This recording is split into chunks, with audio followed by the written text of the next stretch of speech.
भारत माता की जय बोल से लेकर पाकिस्तान की फाइल भी निपटी। मैं फिर कह रहा हूं पाकिस्तान पे कोई मतलब ही नहीं है। पाकिस्तान वो देश है जिसकी फाइल हम मरने के बाद निपटा दें। वाह वाह। मरने के बाद 3 इंजीनियर मर के ऊपर पहुंचे, एक पाकिस्तान का, दूसरा चीन का और तीसरा हिंदुस्तान का। जैसे ही वो ऊपर पहुंचकर उन्होंने दरवाजा खटखटाया तो वो दरवाजा ही चरमरा के नीचे गिर पड़ा। दूत ने कहा कौन? बोले हम इंजीनियर। बोले कहां से? पहला बोला मैं पाकिस्तान से, दूसरा बोला मैं चीन से, तीसरा बोला मैं हिंदुस्तान से। दूत ने कहा अंदर तो ले लूंगा, मगर एक बात बताओ, इस दरवाजे की हालत बहुत खराब है, अगर मरम्मत करवाना हो तो खर्च कितना आएगा? पाकिस्तान वाला बोला कोई खास खर्च नहीं आएगा, खर्च आएगा कुल 9,000 रुपए। दूत ने कहा कैसे? बोले 3,000 की लेबर, 3,000 का मटेरियल और 3,000 मेरे। चीन वाले से पूछा तू बता, बोले खर्च आएगा 12,000। बोले कैसे? बोले 4,000 की लेबर, 4,000 का मटेरियल और 4,000 मेरे। अब आया हिंदुस्तान वाले का नंबर, बोले खर्च आएगा 29,000 रुपए। बोले कैसे? बोले देख 10,000 तो तेरे। ये ताली की बात नहीं है, ताली की बात तो अगली है जिस पे पूरा सदन बजाएगा। बोले 10,000 तो तेरे, 10,000 मेरे। बच्चे कितने? बोले 9। बोले इस पाकिस्तानी को ठेका दे देंगे, बनाता रहेगा।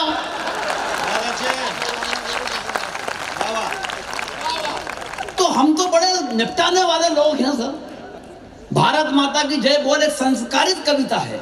हम संस्कारों की बात मगर कहां कर रहे हैं? संस्कारों की क्या हालत हो गई है? वो रात को 1 बजे जैसे ही औलाद घर आई तो बाप ने उसे जूते पे रख दिया। औलाद ने, बाप मेरी बात सुनो, बाप सुनने तैयार नहीं। बाप ने उसकी जैकेट में हाथ डाला तो 3-4 तंबाकू के पाउच हाथ में आ गए। फिर बाप ने 3-4 जमाई, फिर दूसरी जेब में हाथ डाला तो 2 सिगरेट के पैकेट बरामद हुए। बाप ने फिर दुचाई की, अंदर की जेब में हाथ डाला तो 3-4 लड़कियों के फोटो गिर पड़े। बाप ने आपा खो दिया, आधे घंटे तक ऐसी धुलाई की और बेटा एक ही बात कहता कि मेरा बाप मेरी बात सुनो, मेरा बाप मेरी बात सुनो। बाप सुनने तैयार नहीं। 1.25 घंटे बाद बाप ने पूछा बता कब से चल रहा है ये सब? बोला मेरा बाप मेरी बात सुनो, मेरी जैकेट ड्राई क्लीन में गई है या आपकी है? तालियां कम रह गई थोड़ी सी आपकी। ये संस्कारों की हालत कर दी हमने देश में। लेकिन तब अब जम गया, अच्छा लग रहा है। महेश जी ने बहुत शानदार माहौल बना दिया है। मैं चाहता हूं, समय की सीमा है और यह बताने की भी कभी समय नहीं है कि समय कम है। हाँ मतलब, और सीमा सचिन के पास है। सीमा हैदर। एक हमारा सचिन था तेंदुलकर, जो गेंद को सीमा पार कर दिया करता था। ये बाध वाला आया जो सीमा पार से गेंद ही उठा लाया। और ताली इस बात पर बजाना कि गेंद भी वो वाली उठा के लाया है जिसमें साथ में 4 टेनिस बॉल मुफ्त में आई है। तो जम गए हैं आप। मैं चाहता हूं अगले कवि को आवाज दी जाए। यह क्रम निश्चित रूप से हम वहां तक पहुंचाना चाहते हैं जहां पद्मश्री सुरेंद्र शर्मा जी हैं। लेकिन मैं चाहता हूं कि हमारे बीच एक हैंडसम आदमी, एक खूबसूरत नौजवान, जिसने अपनी यात्रा एक छोटे से शहर चौथ का बरवाड़ा, जो सवाई माधोपुर का एक छोटा सा कस्बा है, वहां से शुरू की। लेकिन हिंदुस्तान के सबसे बड़े शो में, the great laughter challenge show, जिसमें नवजोत सिंह सिद्धू और शेखर सुमन, मेरे ख्याल से बात होगी 2008 की, 17 साल पहले जिसने चैंपियनशिप जीत ली, सीजन 4 था वो। एक बार सुरेश अलबेला के लिए पूरे सदन की तालियां बजे। कपिल शर्मा शो में भी आपने इस सुहावनी सूरत को निहारा होगा। हिंदुस्तान की कई जितनी भी टीवी चैनल्स हैं, चाहे वो कवि युद्ध हो, लपेटे में नेताजी हो, सब में भाई पाया जाता है। मैं 4 पंक्तियां सुरेश अलबेला के लिए पढ़ रहा हूं, थोड़ा माहौल बना देना बस।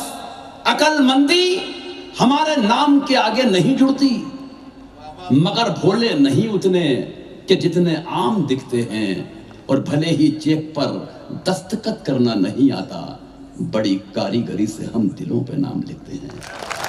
मैं आपके दिलों पर अपना नाम अंकित करवाने के लिए आवाज देता हूं, भाई सुरेश अलबेला। तालियां पूरे सदन की एक बार बज जाएं ताकि उनका मूड बन जाए। वाह वाह।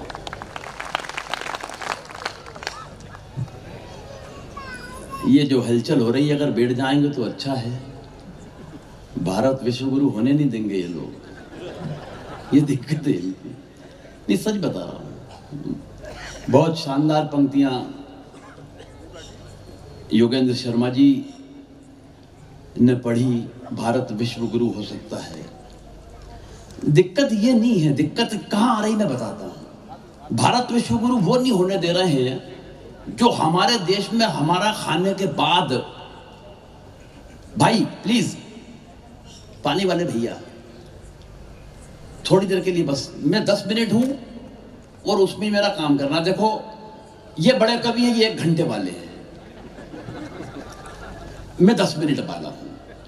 आप ये समझो कि मेरा मित्र है, वो YouTube पर रोजाना राहुल गांधी जी को 1 घंटे सुनता है और मोदी जी को 10 मिनट सुनता है।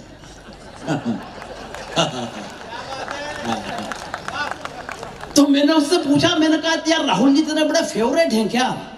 बोले नहीं, बात ये नहीं है राठी जी, मुझे मोदी जी की 10 मिनट में समझ में आ जाती है। तालियां कम हैं आपकी।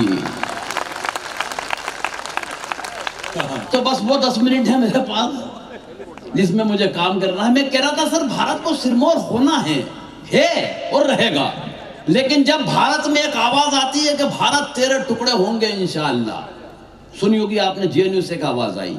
देखो ये वीर रस के बड़े कवि हैं योगेंद्र शर्मा जी, ये अपने हिसाब से निपटाते हैं। मुझे मिल गया वही तलवार घुमाता हुआ, भारत तेरे टुकड़े होंगे। मैंने आवाज लगी, मैंने कही हाँ। बोले क्या भाई साहब? मैंने कहा क्या करेगा? बोले भारत के टुकड़े। बहुत बारीक बात कह रहा हूं, अगर बात पहुंच जाए तो मुझे बताना कि मैं माहेश्वरी समाज के जागरूक लोगों में खड़ा हूं। मैंने कहा क्या करेगा? बोले भारत के टुकड़े। मैंने कहा मूर्ख, वो काम करना चाहता है जो हम 77 बरस पहले कर चुके हैं। अभी एक बात बता, 500 रुपए कमाना चाहता है तो उसने तलवार मेरे पांव पर रख दी। बोले हाँ भाई साहब। मैंने निकाला जेब से 2000 का नोट, तब चलता था। बोले भाई साहब ये तो 2000 है। मैंने कहा 500 तू रख, 1500 मुझे वापस लाके दे। बोले भाई साहब क्या बात कर रहे हो, 1500 रुपए मेरी जेब में होते तो क्या मैं भारत के टुकड़े करता? अरे मैंने कहा बाजार जा, छुट्टे करा के ला। 1 घंटे बाद पसीने में तरबतर लथपथ होके वापस आया। बोले भाई साहब कोई नहीं तोड़ रहा। मैंने कहा मूर्ख, अब एक बात समझ ले, जिस नरेंद्र मोदी के बनाए हुए कागज के टुकड़े के तो टुकड़े नहीं करा पाया, उसके हिंदुस्तान के टुकड़े तो कहां से करा? वाह वाह वाह वाह वाह।